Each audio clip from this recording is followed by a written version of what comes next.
Hello बच्चों, क्या हाल चाल। तो आज का जो ये वीडियो होने वाला है जिसमें हम लोग पढ़ेंगे heating effect of electric current. Heating effect of electric current यानी इलेक्ट्रिक करंट से हीट प्रोड्यूस होता है, कैसे वो सारा देखेंगे। और बाबू इसी फेनोमेनन को यानी इलेक्ट्रिक करंट से अगर हीट प्रोड्यूस होगा तो इसी को बोला जाता है, ये तो चल नहीं रहा बाबू, इसी को बोला जाता है क्या, इसी को बोला जाता है जूल्स।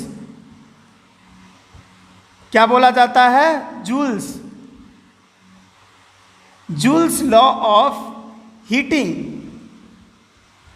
इसी को क्या बोला जाता है? Joule's law of heating. ये मार्कर चल नहीं रहा है, दूसरा ले लेता हूं, ठीक है। इसको क्या बोला जाता है? Joule's law of heating. तो चलिए बाबू इसी के बारे में बात करते हैं, क्या होता है जूल्स लॉ ऑफ हीटिंग। तो पहले भाई इसका स्टेटमेंट लिख लेते हैं। तो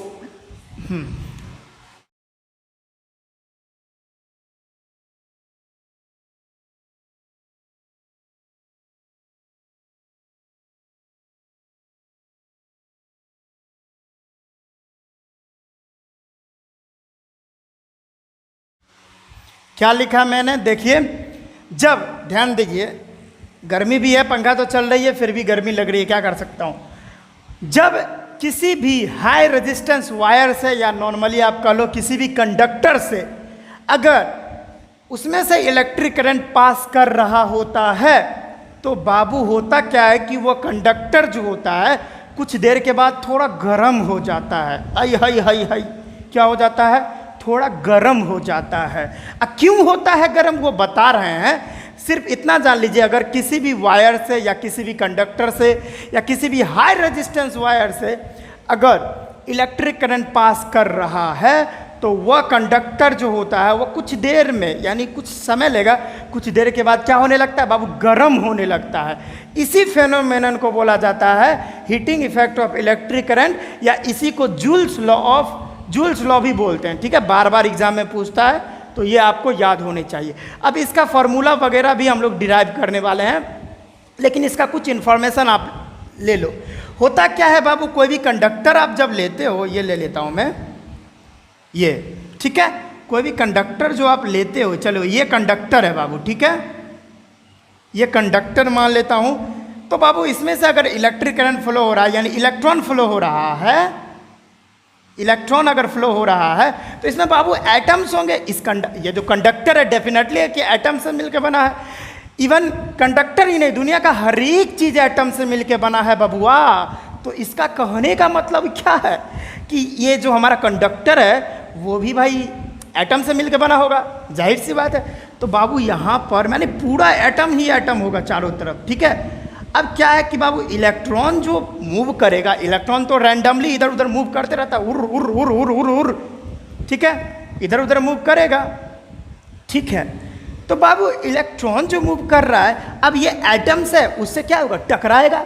ये देखिए एटम है, खुटुक खुटुक खुटुक खुटुक खुटुक, यानी एटम से इलेक्ट्रॉन टकरा रहा है। अब बाबू इलेक्ट्रॉन टकरा रहा है एटम से तो क्या कर रहा है? अवरोध पैदा कर रहा है, रेजिस्ट हो रहा है उसको, यानी इलेक्ट्रिक करंट को आगे जाने से रोक रहा है बाबू, जाने ही नहीं दे रहा, थोड़ा अवरोध उत्पन्न कर रहा है। अब टकराएगा, जैसे आप भीड़ वाला इलाका में आप हो तो अब जा रहे हो, अगर आप भीड़ वाले इलाका में हो, ठीक है, या कोई मेला होता है, फेयर जो होता है उसमें आप जाते हो तो कैसे घूमते? ए हट, ए हट, हई हट हट, हो बाबू, ओ बाबा, ओ हटो, हो हटो हटो, ऐसे ऐसा करते जाते हो। इसका मतलब क्या? वहाँ पे भीड़ है, अब जल्दी से वहाँ जा ही नहीं पाओगे क्योंकि बहुत सारे आदमी हैं आपको रोकने वाले, आपको रेजिस्ट करने वाले बहुत सारे आदमी होते हैं मेला में। उसी तरह से इलेक्ट्रॉन जो फ्लो करता है, इलेक्ट्रॉन को भी रोकने वाला एटम्स होता है जो उसको आगे बढ़ने से रोकता है बाबू, एकदम रोकता है। तो यही रोकने के वजह से बाबू जो होता है ना, हीट प्रोड्यूस होता है। भाई कैसे हीट प्रोड्यूस हो गया? ऐसे ही हो गया ना। इसमें जो भाई रोका, इलेक्ट्रॉन तो हमेशा गतिशील होते हैं, हमेशा मोशन में होते हैं, तो ये जो टकराता है वो हमेशा एनर्जी अपना लॉस कर रहा होता है। अब यहाँ पर जो मोशन में होता है तो बाबू मोशन में होता है कोई भी चीज़ तो वो काइनेटिक एनर्जी होता है। अब इलेक्ट्रॉन के पास जो काइनेटिक एनर्जी होता है वो कन्वर्ट हो जाता है हीट एनर्जी में। ध्यान दीजिएगा इस बात को, यहाँ पे क्या होता है? काइनेटिक एनर्जी जो होता है वो कन्वर्ट हो जाता है हीट एनर्जी में, और इसी के कारण बाबू क्या होती है? हीट प्रोड्यूस होती है।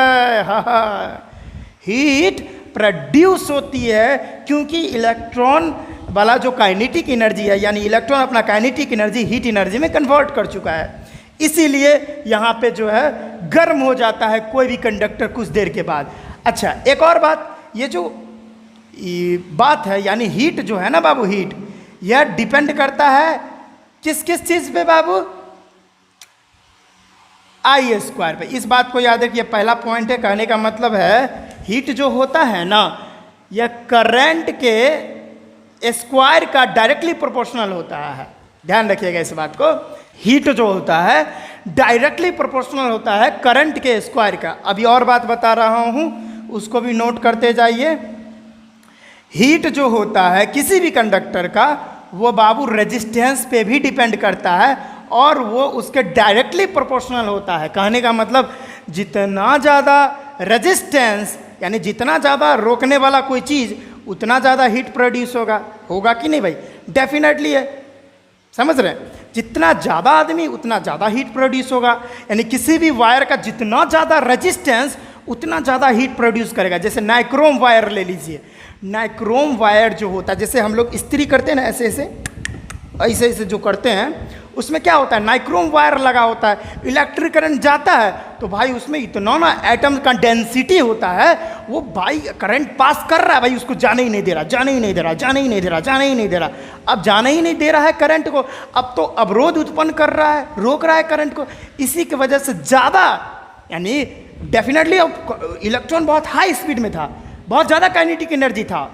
अब क्या हुआ, धीरे धीरे धीरे धीरे धीरे लॉस हो गया उसका मोशन अब स्लो हो रहा है क्योंकि वो रोक रहा है। तो यहाँ पे क्या हो रहा है कि उसका काइनेटिक एनर्जी जो है हीट एनर्जी में लगातार कन्वर्ट हो रहा है, जिसके वजह से बाबू यहाँ पे हीट प्रोड्यूस होती है। यानी जितना ज़्यादा रेजिस्टेंस उसमें उतना ज़्यादा हीट प्रोड्यूस होगा उस कंडक्टर में।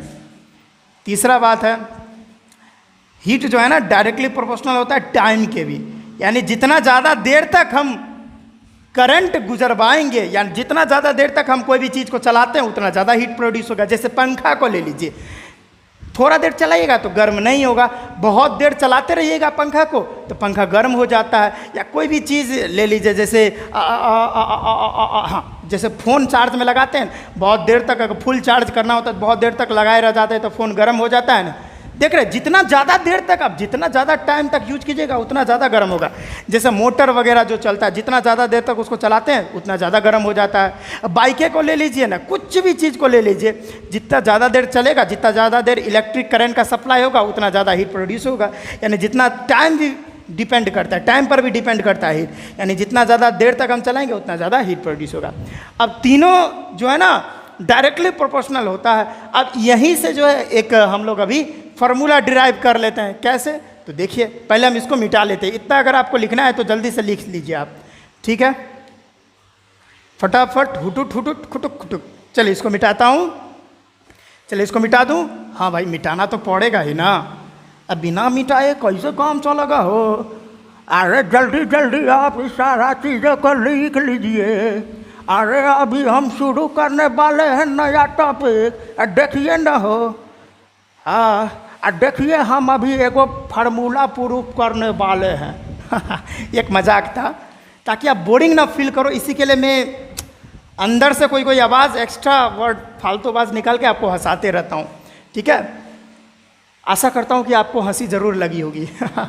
तो देखिए, अब हम लोग ना जूल्स लॉ वाला जो फार्मूला होता है उसको हम लोग प्रूफ कर लेते हैं, ठीक है? बहुत बार एग्जाम में आया हुआ है, तो चलिए भाई प्रूफ कर लेते हैं। अभी तीनों टर्म हमने देखा ना कि हीट जो है डायरेक्टली प्रोपोर्शनल था आई स्क्वायर का, आर का और टी का, ये बात तो हम लोग पता है, ठीक है? अब इसको हम प्रूफ करेंगे। जैसे अगर ये हटेगा तो ये H equal to I square R T हो जाएगा, जहाँ पर वेयर आई जो होता है इलेक्ट्रिक करंट होता है, आपको पता ही है, ठीक है? लिख दे रहा हूँ मैं पूरा चीज़। आर जो होता है रेजिस्टेंस होता है, ये भी बात पता है आपको। टी जो होता है बाबू टाइम होता है, ये भी पता है। एच जो होता है हीट प्रोड्यूस, यानी हीट प्रोड्यूस्ड, जो भी हीट प्रोड्यूस हुआ है, ठीक है? अब इस फार्मूला को प्रूफ कर लेते भाई, कैसे आएगा ये, ठीक है? ये फार्मूला को कैसे बाबू प्रूफ होगा? तो देखिए एक बात याद कीजिए, हम लोग V इजिकल टू W/Q ये चीज़ कब पढ़े थे हम लोग? जब वोल्टेज के बारे में पढ़ रहे थे। यानी डायरेक्ट आप लिख लो डेफिनेशन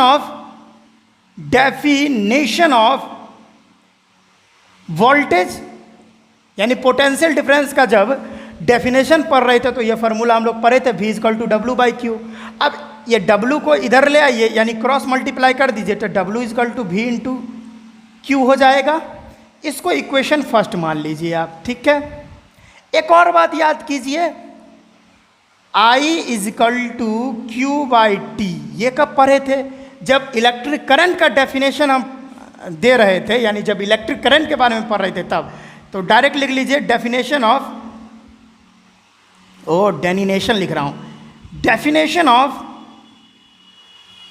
करंट। जब इलेक्ट्रिक करंट का डेफिनेशन पढ़ रहे थे तो तब ये चीज़ पढ़े थे। अब Q को इधर ले आइए तो इसका क्रॉस मल्टीप्लाई होगा तो I टाइम्स T हो जाएगा। इसको इक्वेशन सेकंड मान लीजिए, ठीक है। अब क्या कीजिए बाबू कि ये अरे भैया हाँ, एक और इक्वेशन बनेगा किसका? अब ओम्स लॉ के हिसाब से क्या जानते हैं? V equal to I times R from Ohm's law, ठीक है बाबू। इसको इक्वेशन थर्ड मान लीजिए आप, ठीक है। अब इधर मैं कर रहा हूँ, अगर नहीं दिख रहा होगा तो समझ में आ रहा होगा। अब क्या कीजिए ना, putting the value of equation second and third. ओह ये चल नहीं रहा है, अच्छा वाला ले लेता हूँ मैं। यानी इक्वेशन सेकंड और इक्वेशन थर्ड का जो वैल्यू है वो इक्वेशन फर्स्ट में रख दीजिए। यानी putting the value of equation second and third in equation first, यानी ये वाले इक्वेशन में डाल दो तो क्या हो जाएगी? W इजिकल टू V की वैल्यू अभी हम निकाल रखे हैं I इंटू R, तो लिख दीजिए I इंटू R, फिर इंटू है यहाँ पे तो इंटू लगा दीजिए। Q की वैल्यू देखिए यहाँ पे I इंटू T, तो W बराबर क्या हो जाएगा? I स्क्वायर हो जाएगा, इंटू में R इंटू में T, ये हमारा ये आ गया। अब यहाँ पर क्या हो रही है? आप कहिएगा सर W है, यहाँ तो H है, तो ये कह दूँ कि यहाँ पर क्या हो रही है? वो जो इलेक्ट्रॉन जा रही थी तो वहाँ पर कुछ वर्क हो रही थी, काम हो रहा था ना। अब वहाँ पर जो काम हो रहा था, जो भी वर्क हो रहा था, तो वो कोई भी वर्क अगर होगी बाबू तो वर्क को करने में कुछ एनर्जी की आवश्यकता होगी। अरे भाई होगी कि नहीं? अगर हम ही बोल रहे हैं तो हमको बोलने में कुछ एनर्जी लग रहा है। भले फिजिक्स के अनुसार हम कुछ काम नहीं कर रहे क्योंकि हम यहीं पर रुके हुए हैं, तो अगर हम काम कर रहे हैं तो कुछ एनर्जी लगेगा। तो यहाँ भी अगर कुछ वर्क डन होगा तो बाबू कुछ एनर्जी लगेगा। अब यहाँ पर जो एनर्जी था, इलेक्ट्रिकल एनर्जी जो था, ध्यान रखिए, इलेक्ट्रिकल एनर्जी जो था वो बाबू अब हीट एनर्जी में कन्वर्ट हो रहा है। तो यहाँ पे W के जगह पे हम डायरेक्ट लिख देंगे H equal to I square RT, और हमारा फार्मूला हो गया बाबू प्रूफ। और यही जो है इसी को बोलते हैं जूल्स लॉ ऑफ हीटिंग। बहुत बार आ चुका है एग्जाम में, तो इसको आप देख लीजिए, ठीक है। चलिए एक छाप लीजिए इसको जल्दी से, ओके ठीक है। तो आज के लिए बस इतना ही, मिलते हैं नेक्स्ट वीडियो में। पढ़ाई करते रहिए, ऑल द वेरी बेस्ट।